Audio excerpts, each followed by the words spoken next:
Sneha TV. Please like, share and subscribe Sneha TV.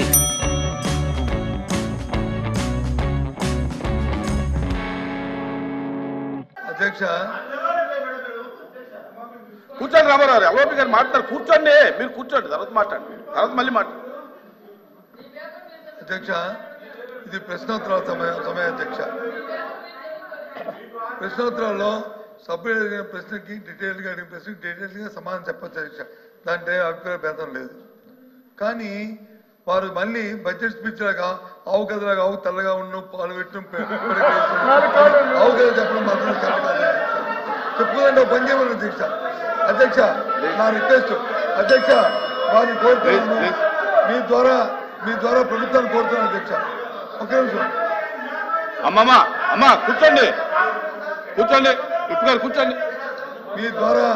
మీ ద్వారా ప్రభుత్వాన్ని కోరుతున్నాను అధ్యక్ష. ఇంతసేపు ఫైనాన్స్ అద్భుతంగా ఉంది. ఈ సభలో వారిని మమ్మల్ని అందరినీ కలిపి కమిటీ అయ్యండి అధ్యక్ష. వారు చెప్పిన 10 లక్షల కోట్లు, 7 లక్షల కోట్లు, 14 లక్షల కోట్లు, 16 లక్షల కోట్లు ప్రభుత్వం చేసిన వాళ్ళు ఇచ్చిన బడ్జెట్ డాక్యుమెంట్ ఇదో లేదు కాగు ఇచ్చిన రిపోర్ట్ను ఆ రెండింటిని దగ్గర పెట్టుకొని అన్ని పరిశీలించి అభ్యర్థులకు వాస్తవం చెప్తాం అధ్యక్ష. మాకు అభ్యంతరం లేదు, అంతేగాని మాకు అభ్యంతరం లేదు ఏంటి కమిటీ ఏమన్నా మీ ద్వారా కమిటీ ఏమని ప్రభుత్వం కమిటీ అయ్యండి మాకు అభ్యంతరం లేదు. కానీ ఈ మాటలు చెప్పి ఇంకా తవ్వుతున్నాను ప్రభుత్వం అంటే తప్పడం ఏంటి అధ్యక్ష? ప్రభుత్వం అంటే తప్పడం ఏంటి అధ్యక్ష? నాకు అర్థం అవట్లేదు. తప్పడం ఏంటి అధ్యక్ష?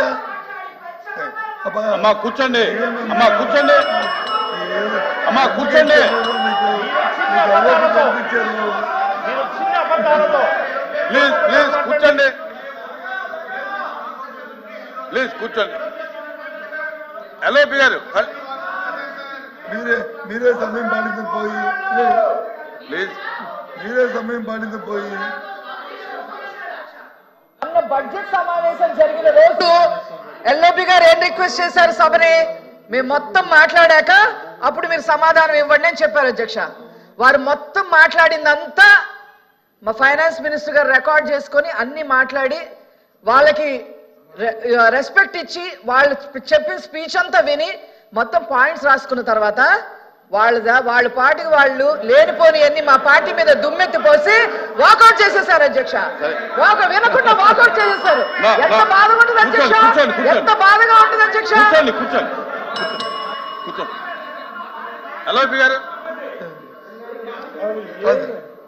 అంటే నాకు అర్థం అవుతుంది అధ్యక్ష. అంటే ఫైనాన్స్ మినిస్టర్ గారు కానీ లేకపోతే ఎల్ఓపి గారు కానీ ఇంకోరు కానీ మీరు చెప్పిందంతా చెవులో పువ్వులు పెట్టుకొని మేము ఎన్నో అవసరం ఉందా ఏంటి అధ్యక్ష? మాకున్న హక్కుని మా బాధ్యత గుర్తెరిగి ఈ బడ్జెట్ ప్రజా వ్యతిరేకంగా ఉంది. ఇచ్చిన వాగ్దానాన్ని నెరవేర్చిన బడ్జెట్ ఇది మోసపూరిత బడ్జెట్ కాబట్టి నేను నిరసన తెలియజేస్తాం. మేము వాకౌట్ చేసాం. అది మా హక్కు. కూర్చోండి, ఇంకో పర్మనెంట్ కమిటీ ఏంటి కాబట్టి దయచేసి మిమ్మల్ని మేము రిక్వెస్ట్ చేస్తాం అధ్యక్ష. మీ ద్వారా ప్రభుత్వాన్ని రిక్వెస్ట్ చేస్తాం అధ్యక్ష. మీ ద్వారా ఒక కమిటీ ఏంటి అధ్యక్ష, వాళ్ళు మమ్మల్ని కలిపి ఆ కమిటీ వచ్చి ముందు ప్రెజెంటేషన్ పడిన అధ్యక్ష. అప్పుడు ఫైనల్ గా వచ్చిన తర్వాత అది ప్రజెంట్ చెప్తాం అధ్యక్ష. దయచేసి కూర్చోండి. ఫైనాన్స్ మినిస్టర్ గారు కూర్చోండి ప్లీజ్. ఫైనాన్స్ మినిస్టర్ గారు మాట్లాడారు, కూర్చోండి. రాంగోపాల్ రెడ్డి గారు కూర్చోండి. సార్, మంత్రిగా మాకున్నటువంటి బాధ్యత సభ్యులు అడిగినటువంటి ప్రశ్నలకు సమాధానం చెప్పడం, సాధ్యమైనన్ని వివరాలు అందించడం మాకు మీ అనుమతితోనే మేము చేస్తున్నాం. అది సభకున్నటువంటి 2 ప్రశ్నలు, వాళ్ళలోనే కాంట్రవర్సీస్ చాలా ఉన్నాయి కాబట్టి వాటిని 2-3 ప్రశ్నలు అడగదలుచుకున్నది. ఈ ప్రశ్నకు 2-3 నిమిషాలే చెప్పండి, మేము అడిగిన ప్రశ్నకు మాత్రం 20 నిమిషాలు చెప్పండి, మాకు నచ్చేవి మాత్రము మీరు అరగంట పొగడండి, మాకు నచ్చకపోతే మాత్రం మేము 1 నిమిషంలోనే సమాధానం చెప్పి కూర్చోండి. ఈ డిఫరెన్షియేషన్ కరెక్ట్ కాదు. వాస్తవాలు will remain as facts are facts వినగలగాలి అధ్యక్ష.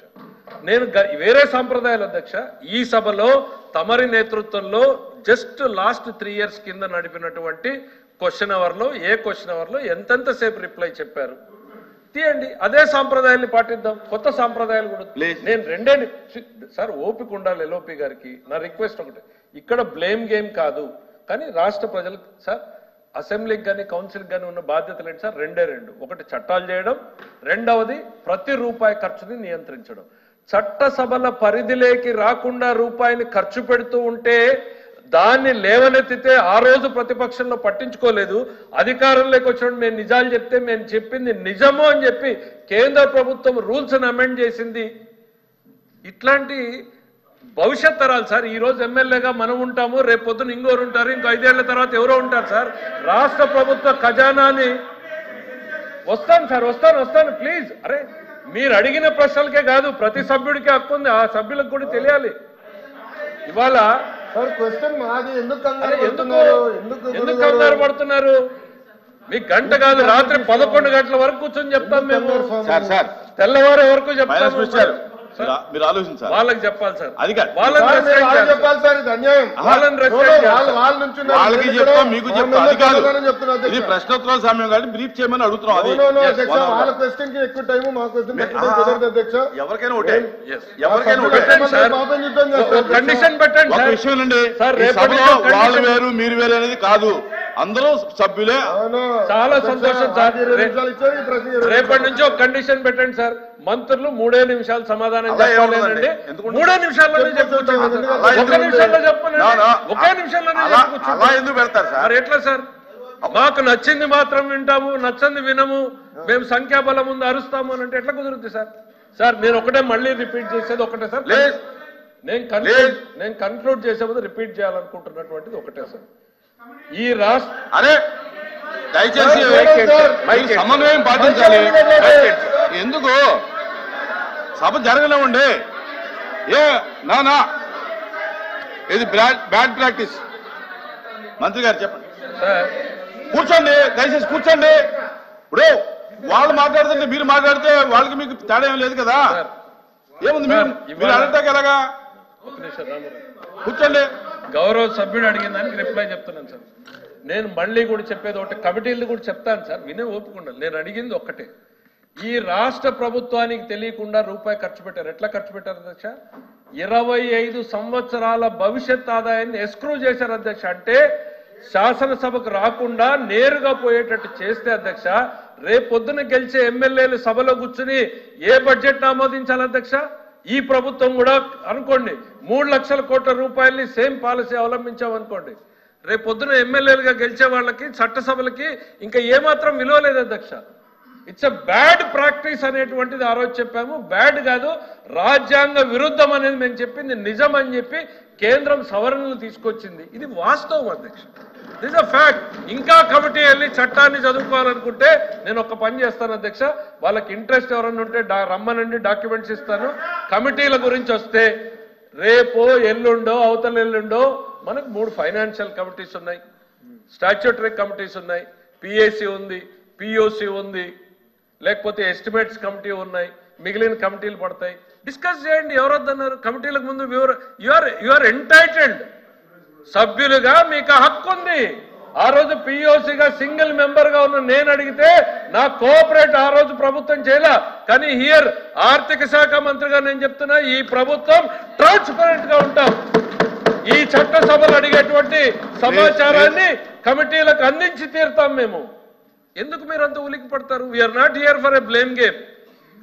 మా లోకేష్ గారు కానీ మా ముఖ్యమంత్రి గారు కానీ ఒకటే చెప్పారు, గత ప్రభుత్వ విధానాల్ని తిట్టడమో తప్పు పట్టడమో కాదు, కరెక్టా కాదో చూడండి, కరెక్ట్ అయితే కంటిన్యూ చేయండి, లేదంటే సరిదిద్దండి అనేటువంటి విధానంలో పోతున్నాం అధ్యక్ష. ఇది అధ్యక్ష, సభ్యులు అడిగినటువంటి సమాధానాలకి తమరొక డైరెక్షన్ ఇవ్వండి అధ్యక్ష. ఇట్లా ఇంటర్ఫియరెన్స్ కరెక్ట్ కాదు. 2 నిమిషాల్లో ముగించమంటే క్వశ్చన్ ని 2 నిమిషాల్లో ముగిస్తాం, అరగంట నడపండి అంట. కానీ ప్రశ్నకి మాత్రం తేడా చూపొద్దండి. Sneha TV, please like, share and subscribe Sneha TV.